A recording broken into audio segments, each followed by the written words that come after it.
আমার চোখ কাজল কালো, আমার অঙ্গে রূপের আলো, তুমি বলছো আরো বলো, আমার শুনতে যে মন চায়, যদি বউ সাজি গো, বুকে রেখো গো আমায়। আমাদের সালথার বিখ্যাত চাপাই সুন্দরী চাপাই বিলে একটা সোনালী বিকাল পার করতে গিয়েছিলাম। দেন ওইখানে গিয়ে কি সব আজব আজব কাণ্ড ঘটছে এবং আসলে কি সেটা চাপায়ের বিল, চাপাই চলে নাকি বাস্তবে এটা অন্যরকম, সেটাও বলবো এই ব্লগে। ছোটবেলা থেকেই লোকমুখে শুনে আসতেছি এই বিলে সোনার নৌকোর উপর বৈঠো বেয়ে নাকি একটা মাঝি যেত, তার সাথে এইখানে নাকি শুধু পদ্ম ফুটতো এবং অনেক আরো এরকম আশ্চর্যকর কথা। বাট বাস্তবে আজকে যাওয়ার পর যা দেখছি, ও মাই গড। একটু ওয়েট করে নাকি ইন্ট্রোটা দিয়ে শুরু করি। হ্যালো এভরিওয়ান, আসসালামু আলাইকুম, this is Sadia, welcome back to my page and channel Tasnim blog video. আর একটা নতুন ব্লগে আপনাদের সবাইকে স্বাগতম। আই হোপ সবাই ভালো আছেন, আলহামদুলিল্লাহ আমরা অনেক ভালো আছি। আমাদের সালথা উপজেলার ভিতরে এই চাপাই সুন্দরী চাপাই বিলটা কিন্তু খুবই জনপ্রিয়। এর ইতিহাস সম্পর্কে মানুষ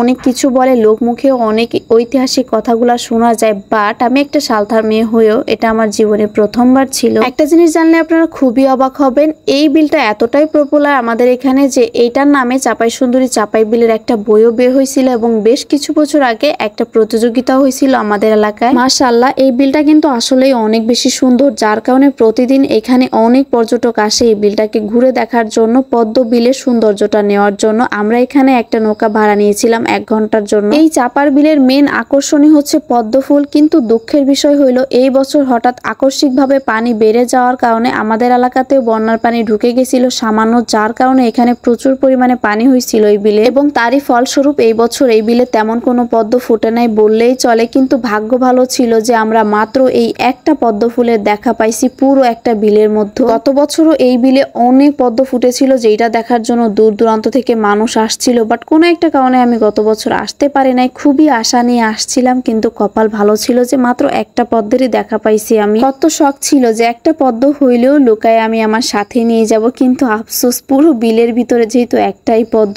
তাই আর পদ্মটাকে আমি ছিঁড়ি নাই, নিজের মনকে এইটা বলে সান্ত্বনা দিছি এই পদ্ম বিলে এসে অন্তত একটা পদ্মের দেখা তো আমি পাইছি। আর আজকে এই বিলে এসে মনে হয়েছে এটা হয়তো আসলেই চাপাই চলে, মানে এখানে পদ্ম বলতে কিছুই নাই। আপনারা যারা ভাবতেছেন পদ্ম ফুল দেখতে এখানে আসবেন, এখানে এসে কোনো লাভ নাই রে ভাই। তবে হ্যাঁ, আপনার যদি উদ্দেশ্য থাকে এই প্রকৃতির সৌন্দর্যটাকে একটু উপভোগ করার জন্য, তাহলে অবশ্যই আপনি আসতে পারেন, কারণ এখানে পদ্ম না পেলেও শাপলা তো প্রচুর পরিমাণে পাবেন এবং এইখানে যে ভিউ, মাশাআল্লাহ, আপনার মনটা খারাপ থাকলেও এক নিমিষে ভালো হয়ে যাবে। পদ্ম পাইনি তো কি হয়েছে, আমি যে বিকালটা এখানে পার করছি তাতেই আমার মনটা খুশি হয়ে গেছে। দেখেন কত সুন্দর পানি, আমার কাছে খুবই ভালো লাগতেছিল। একটা সময় লোকমুখে খুবই শুনতাম এই বিলে নাকি সোনার নৌকার উপর বৈঠো দিয়ে একটা মাঝি মাঝে মাঝে বেয়ে চলে যাইত, মাঝে মাঝে আবার সোনা রূপার পাটাপুতও ভেসে উঠতো। আমি এখন এই বিল সম্পর্কে যে কথাগুলা বললাম এগুলা কিন্তু সবই আমি লোকমুখের কাছ থেকেই শুনছি, বাস্তবে কোনো চিত্র বা এর প্রমাণ আজ পর্যন্ত আমি পাই নাই। আপনাদের কাছে কি মনে হয়, আসলেই কি এগুলো সত্যি হতে পারে? এই পদ্ম বিলটা থেকে আমার বাড়ি কিন্তু খুব একটা বেশি দূরে নাই, বাট তারপরও আমি এলাকার মেয়ে হয়ে আজ পর্যন্ত আমি এখানে